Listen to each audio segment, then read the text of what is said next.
नमस्कार दोस्तों, आप सभी का स्वागत है हमारे चैनल सूरज के क्लासेस में। और आज हम बात करने वाले हैं कि एग्जाम्स में फर्स्ट रैंक लाने के सीक्रेट्स क्या हैं। जैसा कि हम सभी जानते हैं, हम सभी का एक सपना होता है कि एग्जाम्स में पढ़े तो कुछ इस तरह से पढ़े कि एग्जाम में फर्स्ट रैंक ले ही आए, एग्जाम में पढ़ाई कुछ इस तरह से की जाए। तो देखिए दोस्तों, एग्जाम में सिर्फ पढ़ना और फर्स्ट रैंक के लिए पढ़ना, प्रथम रैंक लाने के लिए पढ़ना, दोनों में बहुत ज्यादा डिफरेंस होता है। आज उसी डिफरेंस के बारे में आज हम बात करने वाले हैं, जिससे कि आज से आगे आप जब भी पढ़ने बैठो तो इस फर्क को, इस डिफरेंस को ध्यान में रख के बैठो।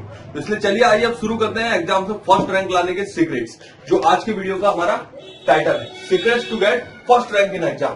तो सबसे पहली चीज हम बात करेंगे कि एग्जाम्स होती क्या है, एग्जाम क्यों होती है, क्या होता है ये एग्जाम। तो एग्जाम का मतलब ये होता है दोस्तों कि एग्जाम वो होती है जो आपके ज्ञान की कसौटी लेती है, आपके नॉलेज का टेस्ट लेती है, या फिर मैं कहूंगा मेरे अनुभव से एग्जाम का मतलब ये होता है कि कुछ ऐसी इंपॉर्टेंट चीजें हैं वो आपको पता है या नहीं। एग्जाम का मतलब ये होता है, उसी वजह से लिया जाता है एग्जाम कि वो टेस्ट करना चाहते हैं कि जो चीजें बहुत ज्यादा इंपॉर्टेंट है, जिनके बिना आपका नॉलेज अधूरा है, जिनके बिना आपका ज्ञान अधूरा है, तो उन्हीं चीजों का टेस्ट एग्जाम के द्वारा आपका लिया जाता है। तो चलिए आइए बात करते हैं एग्जाम में फर्स्ट रैंक कैसे लाया जाए। फर्स्ट रैंक लाने के लिए देखो, कोई फर्स्ट रैंक लाना ऑब्वियसली डिफरेंट बात है, इसलिए फर्स्ट रैंक लाने के लिए जो हम करेंगे वो भी ऑब्वियसली डिफरेंट होगा। कुछ ऑर्डिनरी जो सब पढ़ते हैं वैसा आप पढ़ोगे तो ऑर्डिनरी रैंक आएगा, लेकिन आप कुछ डिफरेंट करोगे, डिफरेंट पढ़ोगे तो फर्स्ट रैंक आएगा। तो यहां पर आपको पहले तो मैं बताऊंगा क्या पढ़ना है और क्या आपको कैसे पढ़ना है। पहले तो क्या पढ़ना है, उसके बाद हम चलेंगे बात करेंगे कैसे पढ़ना है। तो सबसे पहले चलिए बात करते हैं क्या पढ़ना है। सबसे पहले तो एग्जाम में जरूरी है हार्ड वर्क से ज्यादा स्मार्ट वर्क की इंपॉर्टेंस ज्यादा होती है एग्जाम में। बिकॉज हार्ड वर्क तो आप देखो तो हार्ड वर्क तो गधा भी कर लेता है, हार्ड वर्क में कोई बड़ी बात नहीं है, हार्ड वर्क तो कोई भी कर सकता है, पर स्मार्ट वर्क वही कर सकता है जो इंटेलिजेंट है। स्मार्ट वर्क वही करेगा जो क्लेवर है, वाइस है, जिसके अंदर दिमाग है और जो चीजों को एनालाइज करना, ऑब्जर्व करना बहुत अच्छे से जानता है। तो चलिए आइए देखते हैं कि पहले स्मार्ट वर्क में आप क्या करोगे। स्मार्ट वर्क अगर आपको करना है तो इसके नीचे जो पॉइंट्स मैंने लिस्ट किए हुए हैं यहाँ पे आप देख सकते हो। Old papers, easy theory, numericals. यहाँ पर देखो, जो भी आप एग्जाम दे रहे हो, किसी भी एग्जाम की तैयारी आप कर रहे हो, वो हो सकती है आपकी यूनिवर्सिटी से एग्जाम, आपके स्कूल की एग्जाम, कोई कॉम्पिटिटिव एग्जाम। तो आप किसी भी एग्जाम की तैयारी कर रहे हो तो सबसे पहली चीज आपको ध्यान में होनी चाहिए कि वो एग्जाम इससे पहले क्या ली गई थी, अगर ली गई थी तो उसमें क्या पूछा गया था, अगर उसमें पूछा भी गया था तो कितनी बार पूछा गया था। इन चीजों का आपको ध्यान होना चाहिए। इससे क्या होगा, आपको रिपीटेड क्वेश्चंस हैं जो सबसे इंपॉर्टेंट है, और आपको जब आप उन्हें एनालाइज करोगे तो आपको पता चल जाएगा ये रिपीटेड क्वेश्चंस है, यही आईएमपीस हैं, यही बार बार पूछे जाते हैं और ये 100% पूछे जाएंगे। ये चीज आपको पहले पता कर लेनी है कौन सी चीजें हैं। उसके बाद अब आप फर्स्ट रैंक की तैयारी कर रहे हो, सिर्फ इतना इनफ नहीं है कि आपने इंपॉर्टेंट कर लिए हैं, नहीं, आपका काम अभी पूरा नहीं हुआ है।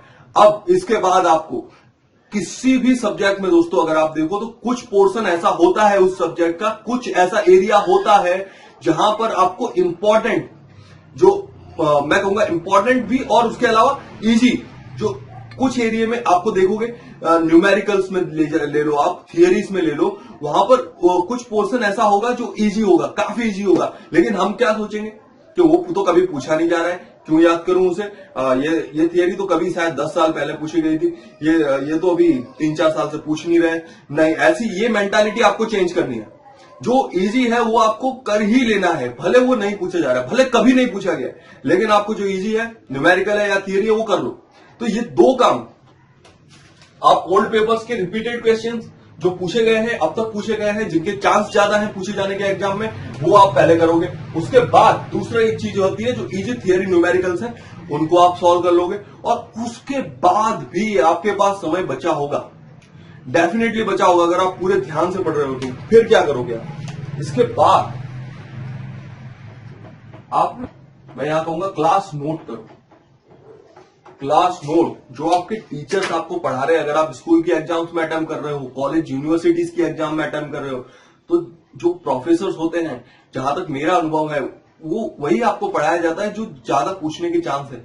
कभी कभी ऐसा भी होता है कि ओल्ड पेपर्स में भी उस टाइप की थियरियां नहीं पूछी जाती हैं जो शायद आने की चांसेस इस बार ज्यादा है। लेकिन जो क्लास नोट में टीचर्स आपको कराते हैं उन्हें थोड़ा आइडिया होता है कि ये थियरी भले नहीं पूछी गई लेकिन आप पूछी जा सकती है, भले वो थोड़ी डिफिकल्ट है लेकिन आप पूछी जाएगी। तो क्लास नोट आप ध्यान से करो। अगर आपके पास ये सबसे ज्यादा प्रायोर है, ये सबसे ज्यादा इंपॉर्टेंट है। इनके बाद जो समय बच रहा है वो मैं कहूंगा क्लास नोट। ये मैं ऑप्शनल भी कह सकता हूं यहां पर, बिकॉज हो सकता है आप इन दोनों में इतने बिजी हो जाओ कि आपके पास टाइम ना मिले। लेकिन अगर टाइम मिलता है तो आप जरूर क्लास नोट को करो।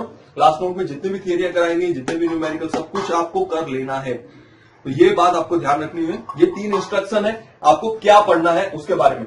तो अब आइए चलिए बात करते हैं कि कैसे पढ़ना है। क्या पढ़ना है वो तो हमें पता होता है, पर कैसे पढ़ना है वो उससे ज्यादा इंपॉर्टेंट है। तो देखो, अगर आपको पता है कि मुझे क्या पढ़ लेना है, लेकिन आप जब भी पढ़ने बैठोगे तो आपके पास एक टाइम लिमिट होगी, आपके पास एक मर्यादित समय होगा, एक लिमिटेड टाइम होगा जिसमें आपको करना होगा। एग्जाम है 5 दिन बाद और आप सोच रहे हो मुझे तैयारी करने में महीना लगेगा, पॉसिबल नहीं है। तो इसलिए आपको टाइम लिमिट में अगर कोई काम करना है तो आपको कैसे पढ़ना है, अपना ढंग भी बदलना होगा। और अगर आप पढ़ने का अपना तरीका बदलना चाहते हो तो यहां पर आपको ध्यान देना होगा।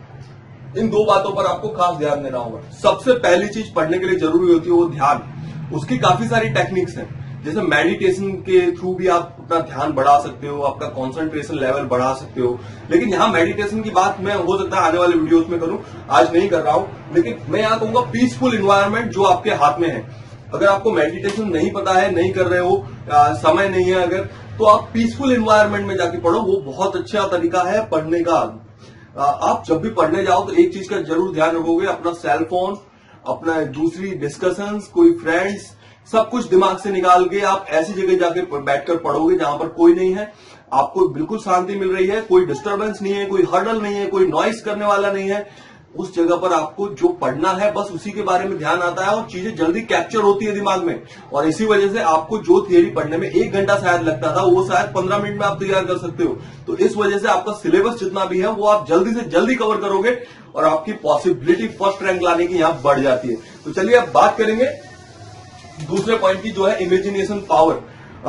यहां पर मैं आपने एक चीज हमेशा ऑब्जर्व की होगी अपनी लाइफ में, जितनी भी चीजें आप पढ़ते हो सिर्फ टेक्स्ट फॉर्म में है, जो पढ़ते हो आप चीजें, वो दिमाग में इतना लंबे समय तक इंपैक्ट नहीं छोड़ पाती हैं। वो उन चीजों का जो है कुछ समय होता है, उसके बाद वो आप भूल जाते हो, जल्दी भूलते हो। लेकिन जो चीजें आपने देखी हुई है अपनी आंखों से, जो चीजें इमेज फॉर्म में थी, उन चीजों का जो पिक्चर फॉर्म में थी जो चीजें, वो चीजें आपको बहुत लंबे समय तक याद रहती। जैसे किसी व्यक्ति का फेस या फिर कुछ कोई भी चीज जो इमेज फॉर्म में है, जैसे क्रिकेट चल रहा है या फिर कोई खेल चल रहा है या कुछ भी चल रहा है, तो उन चीजों का जो फॉर्म है, जो जिस वे में वो चल रही थी, तो वो चीजें ज्यादा समय तक इंपैक्ट रहती। वही चीजें आपको एक्सप्लेन करी जाए ज्यादा समय तक याद नहीं रह पाती। इसलिए जो भी आप पढ़ रहे हो, मेरा कहने का मतलब सिर्फ इतना है कि आप जितना भी पढ़ते हो उन्हें इमेजिन करो। आपका इमेजिनेशन पावर थोड़ा एक गियर अप करो, एक लेवल तक ले जाओ, जिससे कि आप जो भी पढ़ते हो वो आपके दिमाग में उसकी एक छवि बनाओ, उसका एक चित्र बनाओ। तो वो उस तरह से आपका याद करने से आपको लंबे समय तक याद रहेगा, आपको उसका रिवीजन करने का भी इतनी जरूरत नहीं पड़ेगी। इसलिए आप अगर कम समय में ज्यादा पढ़ना चाहते हो तो इमेजिनेशन आपका डेफिनेटली अच्छा होना चाहिए। तो दोस्तों ये तो थी कुछ बातें, अगर आप एग्जाम में फर्स्ट रैंक लाना चाहते हो, ये तो थे कुछ सीक्रेट मेरी तरफ से। आगे भी मैं ऐसी वीडियो बनाता रहूंगा और मुझे बहुत खुशी हो रही है कि आप चैनल हमारा देख रहे हैं, वीडियो को देख रहे हैं और पूरा इसका पूरा बेनिफिट ले पा रहे हैं। इसलिए धन्यवाद दोस्तों। बस आज का वीडियो यहीं तक था और अगर आपको अच्छा लगा है तो प्लीज लाइक दीजिए और हमारे चैनल सब्सक्राइब करना ना भूलिए। Thank you so much.